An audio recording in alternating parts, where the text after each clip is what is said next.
Hey guys, Aaron McKenzie here from Originofenergy. Today I'm going to go through owning the front splits.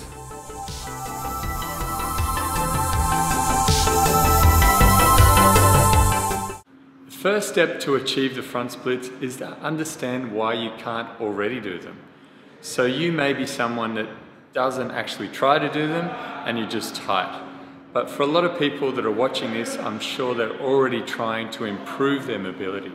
Now, if you're sitting all day for 8 to 10 hours and your hip flexors are in a shortened position for all of that time, you can stretch all you want, but you're spending too much time with the hip in the closed position. So what you've got to do is get up from that chair and move around and open up those hips. That's a very simple fix to make sure that you don't get that adaptive molding around that chair position.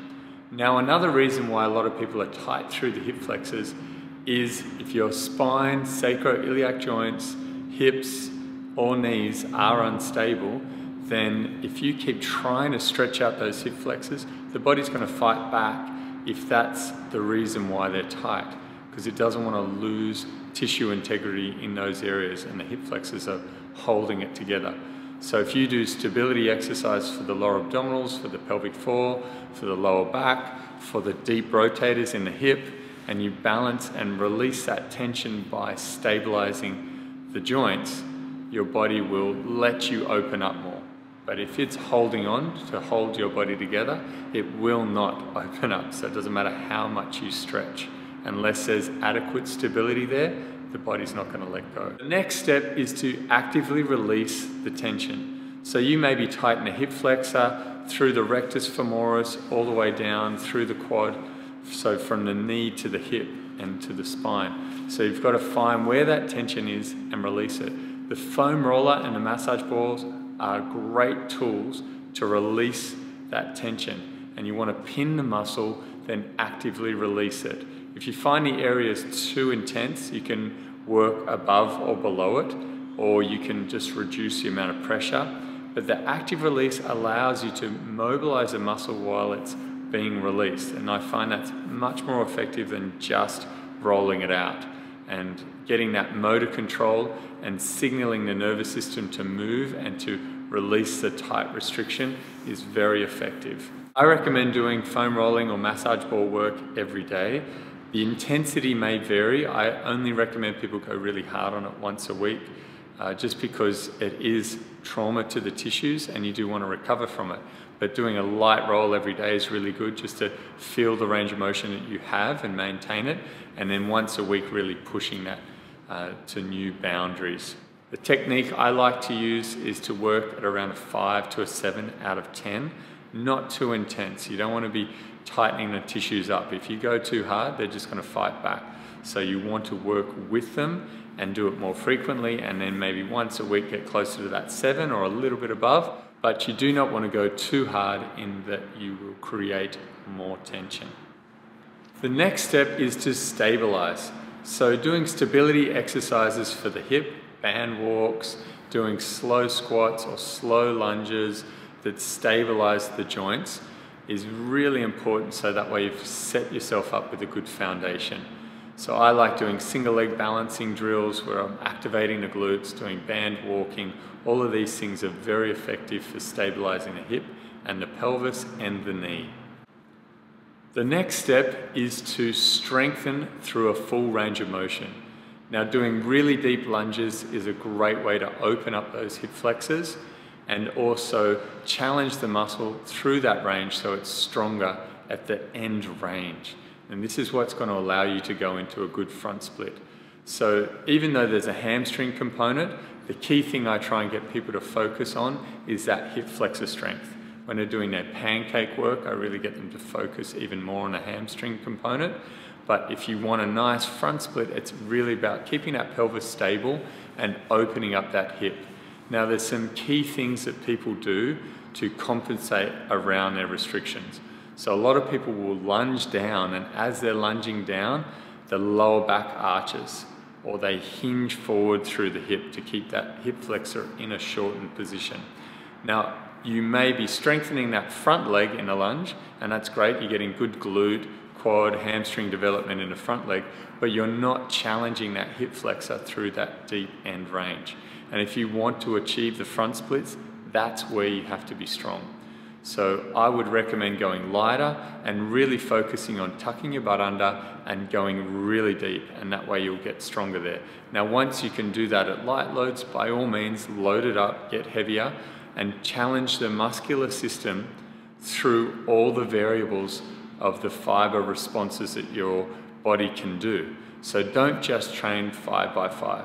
Train high rep stuff, low level, with slow, smooth tempo, so you really get that stability response. Then you might do some lighter, high rep stuff as well, but with a bit more dynamic movement, so that way it's challenging more of an endurance response.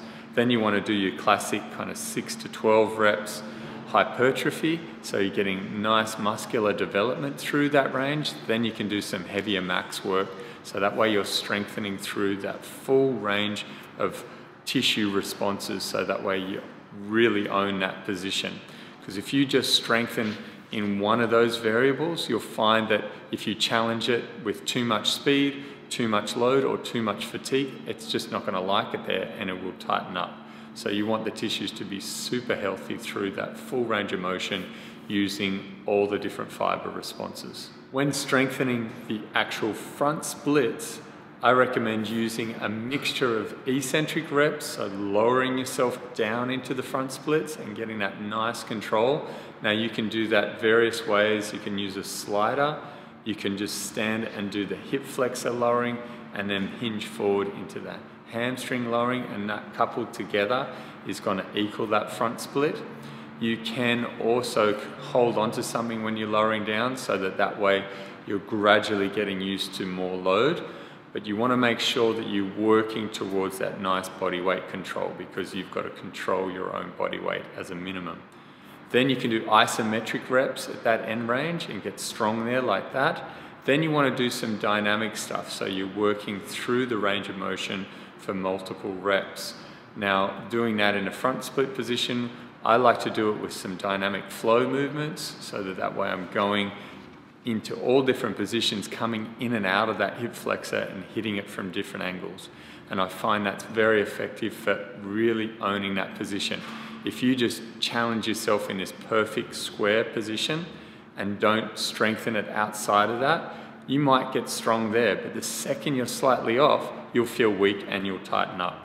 So you want to make sure you train coming in and out of the front splits in a way that makes you stronger, so you feel safe there. When strengthening, it's really important to balance the left and the right side. Same as all your mobility work, same as all your stability work.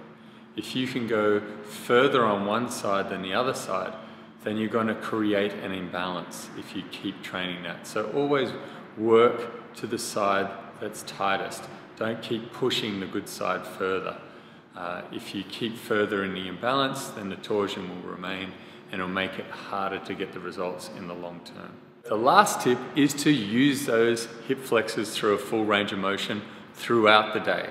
So when you're training, use that full range of motion with lunging. I actually like doing kick-ups into handstand, cartwheels. All of those things are going to challenge the hip flexors through a full range, provided you're conscious to use that full range while you're doing it.